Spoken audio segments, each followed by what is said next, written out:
Halo saudara-saudara yang dikasihi Tuhan Yesus, apa kabar saudara? Semoga kasih Yesus Kristus tetap menyertai kita semua. Kita akan melanjutkan pembahasan Alkitab kita melalui channel ini yang saya sebut dengan The Time is Near atau waktunya sudah dekat. Memasuki lanjutan dari video-video sebelumnya, kali ini judul yang akan kita bahas bersama adalah apakah hukum Tuhan sudah dimusnahkan atau tidak berlaku lagi? Kita akan kembali membahas ini dengan satu narasumber yang tidak pernah salah, yaitu Alkitab, firman Allah yang hidup. Bila saudara-saudara ingin mengikuti video lanjutan dari seri ini, dapat segera subscribe, like, dan tekan loncengnya, sehingga saudara-saudara tidak ketinggalan untuk seri-seri berikutnya. Bila saudara belum menonton video-video sebelumnya, silahkan buka dan banyak pelajaran yang menarik untuk kita ketahui bersama. Kita telah mempelajari berbagai tema seperti kapan dan bagaimana kiamat, bagaimana supaya selamat saat kiamat, melalui siapa kita dapat selamat, bagaimana kita mengenal musuh kita yang ingin membinasakan kita. Kita juga sudah belajar cara mengatasi tipuan musuh kita, termasuk mengenai manusia itu abadi dan tidak akan binasa melalui inkarnasi. Tuhan telah memberikan penjelasan semuanya itu melalui Alkitab. Alkitab juga menjelaskan kepada kita hanya melalui Yesus kita akan selamat.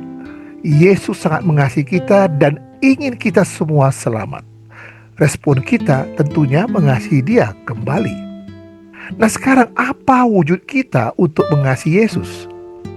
Di dalam Yohanes 14 ayat 15 dikatakan, "Jikalau kamu mengasihi aku, kamu akan menuruti segala perintahku."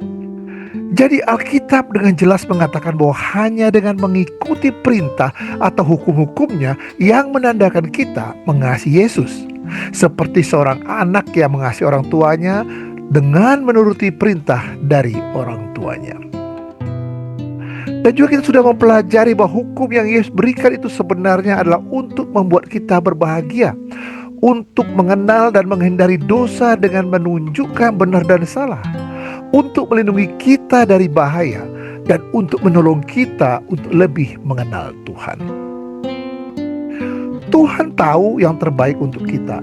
Jadi bila kita melanggar hukum Tuhan, kita akan menghadapi akibatnya yang tentunya kurang baik bagi kita. Seperti orang tua melarang sesuatu untuk anaknya adalah untuk kebaikan untuk anak itu sendiri. Bila dia melanggar, pasti akan ada akibatnya yang kurang baik bagi anak tersebut. Namun yang paling penting, hukum Tuhan itu akan memberikan kita ketenangan, kedamaian, dan keselamatan kita. Mari kita pelajari lebih lanjut bersama kenapa hukum Allah itu sangat penting untuk kita dan mengapa itu sangat berhubungan dengan keselamatan kita. Ada satu pertanyaan di sini. Apakah hukum Allah itu? Dan apakah Dia sendiri yang menulisnya? Keluaran 32 15-16. Setelah itu berpalinglah Musa lalu turun dari gunung dengan kedua loh hukum Allah dalam tangannya. Loh-loh yang bertulis pada kedua sisinya, bertulis sebelah menyebelah. Kedua loh itu ialah pekerjaan Allah, dan tulisan itu ialah tulisan Allah ditukik pada loh-loh itu. Keluaran 31 ayat 18. Dan Tuhan memberikan kepada Musa setelah ia selesai berbicara dengan dia di Gunung Sinai, kedua loh hukum Allah, loh batu yang ditulisi oleh jari Allah. Jadi dikatakan di dalam Alkitab, Tuhan Allah sendirilah yang menulis hukumnya yang disebut dengan 10 perintah Allah. Nah, sekarang apa hubungannya hukum Tuhan dengan dosa? Alkitab juga mengatakan upah dosa itu adalah maut. Apa arti sebenarnya dosa itu? 1 Yohanes 3:4.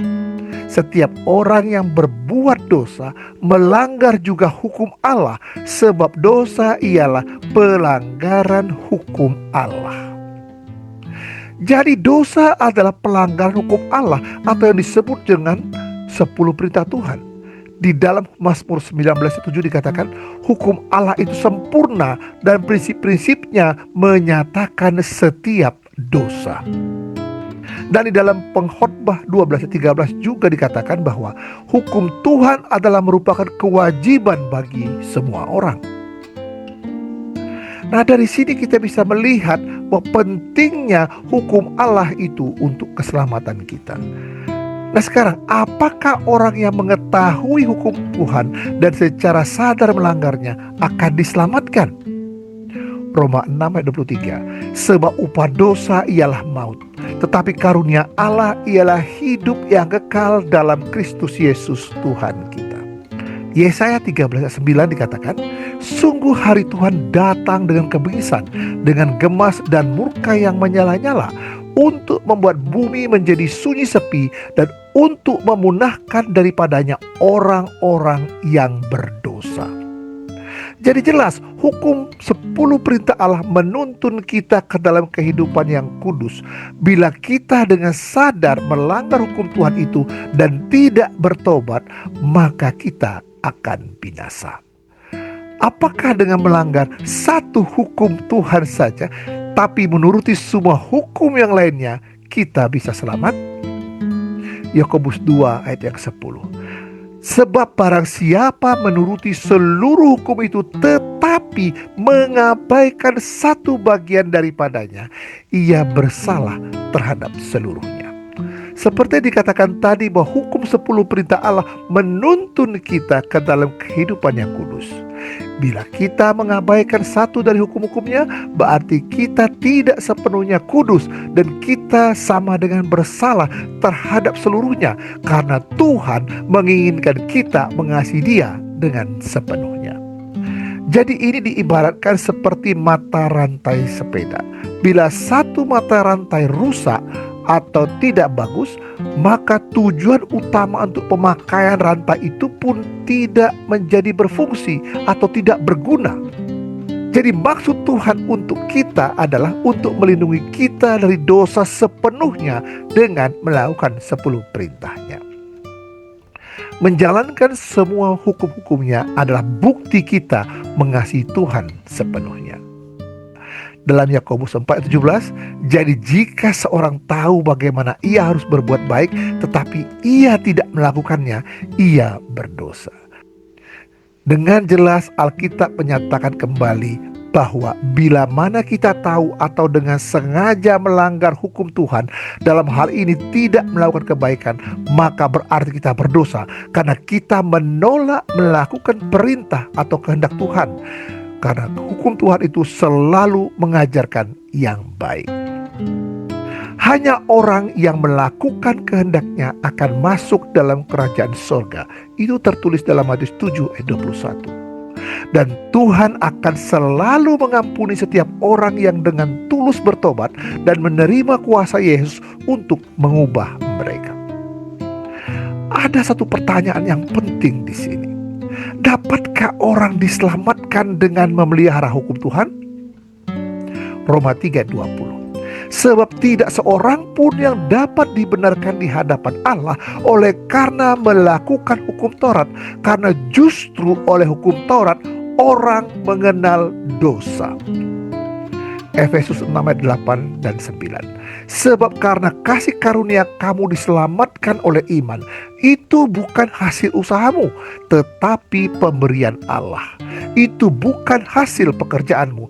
Jangan ada orang yang memegahkan diri. Jadi melalui ayat tadi jawabannya sangat jelas sekali. Tidak ada seorang pun dapat diselamatkan dengan melakukan hukum Taurat atau melakukan hukum Tuhan itu. Keselamatan hanya bisa didapat melalui kasih karunia. Itu pemberian Yesus Kristus secara percuma. Dan kita menerimanya melalui iman, bukan dengan perbuatan. Namun, hukum itu seperti cermin yang menunjukkan dosa dalam kehidupan kita. Seperti layaknya cermin yang menunjukkan kotoran, namun cermin itu tidak bisa membersihkannya. Pembersihan dan pengampunan dosa hanya melalui Yesus. Bila demikian, apakah orang Kristen yang mempunyai iman dan hidup dalam kasih karunia bebas dari memelihara hukum Tuhan? Roma 6 ayat 14 14-15. Sebab kamu tidak akan dikuasai lagi oleh dosa, karena kamu tidak berada di bawah hukum Taurat, tetapi di bawah kasih karunia. Jadi bagaimana? Apakah kita akan berbuat dosa karena kita tidak berada di bawah hukum Taurat, tetapi di bawah kasih karunia? Sekali-kali tidak. Roma 3:31. Jika demikian, adakah kami membatalkan hukum Taurat karena iman? Sama sekali tidak. Sebaliknya kami meneguhkannya. Jadi jawaban pertanyaan tadi adalah tidak. Alkitab menjawab justru berlawanan. Kasih karunia adalah pengampunan dari Tuhan kepada kita yang berdosa.